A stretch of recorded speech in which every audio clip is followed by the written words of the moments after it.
근데 우리가 발목 진짜 쉽게 접질리잖아요. 근데 접질리면 인대만 다치는 걸로 생각하는데 이 오중족골도 골절이 잘 된단 말이죠. 그런데 이 오중족골이 또 특이한 게 하나의 뼈에서 뼈의 골절이 된 위치에 따라서 뼈가 붙는 능력이 다 달라요. 안녕하십니까, 두발로병원의 김지범입니다. 네, 오늘은 제가 오중족골 골절을 비수술적으로 치료할까 수술적으로 치료할까 라는 주제에 대해서 말씀을 드리려고 합니다. 뜬금없이 오중족골 골절이 뭐길래 이렇게 따로 얘기를 해야 되냐.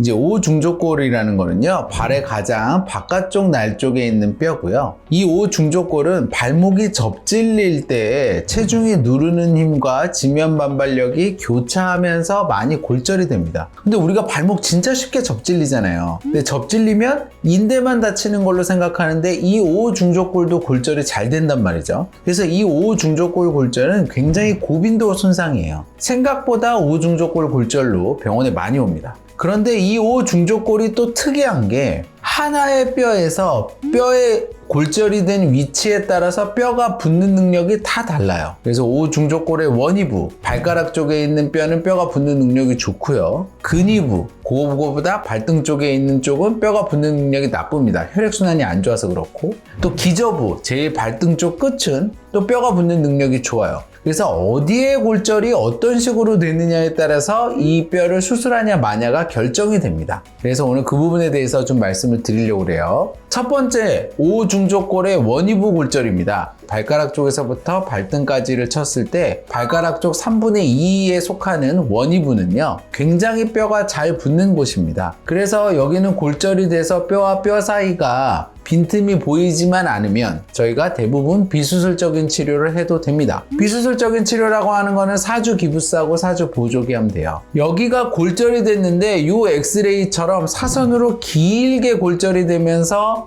뼈와 뼈 사이에 공간이 많이 보인다. 그럼 뼈가 붓기는 붙는데 한참 걸려요. 그래서 이 오랜 기간 동안 기부스를 계속하기가 어렵습니다.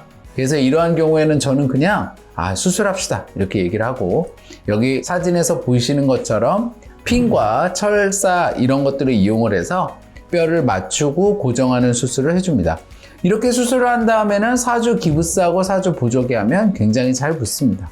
자, 두 번째로는 혈액순환이 되지 않는 근위부입니다. 혈액순환이 되지 않다 보니까 뼈가 붙는 능력이 나쁜데요. 아까도 말씀드렸지만 발가락 쪽을 원위부, 발목 쪽을 근위부라고 한다면 그 중간 사이에 끼어 있는 부분입니다. 이 부분에 골절이 되면 뼈가 금이 갔건 조금 벌어졌건 무조건 뼈가 잘 안 붙기 때문에 저는 무조건 수술적인 치료를 권합니다. 심지어 제가 수술적인 치료를 권했는데 환자가 수술을 안 하고 저랑 같이 비수술적인 치료를 하다가 3개월이 지나서 다 붙은 줄 알았어요. 그리고 뛰다가 다시 골절이 되는 환자도 봤고요. 혈액순환이 안 좋으니까 뼈가 붙은 것처럼 보여도 그 강도가 약한 거죠. 그래서 저는 그냥 수술을 권해요. 수술은 심한 수술하지 않습니다.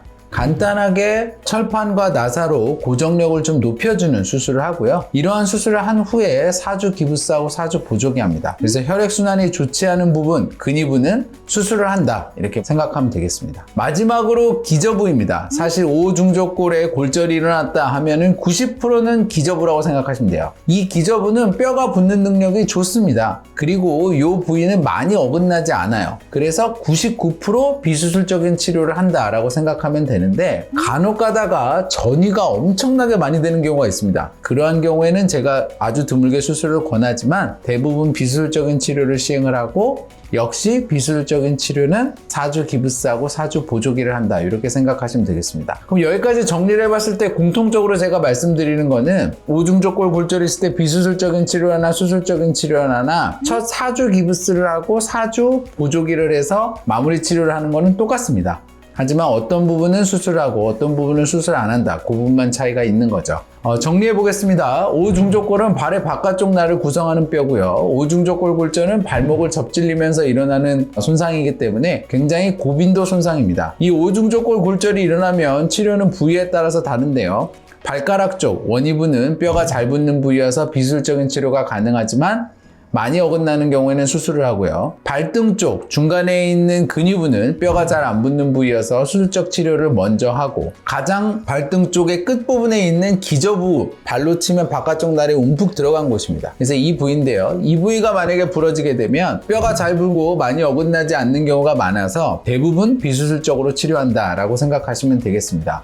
그래서 오중족골 골절, 고빈도 손상이고 주변에서 흔하게 일어날 수 있는 골절이지만 우리가 수술적 치료를 할지 비수술적인 치료를 할지 잘 구분해서 치료하면 잘 낫고 건강한 발걸음 회복할 수 있습니다. 경청해 주셔서 감사합니다.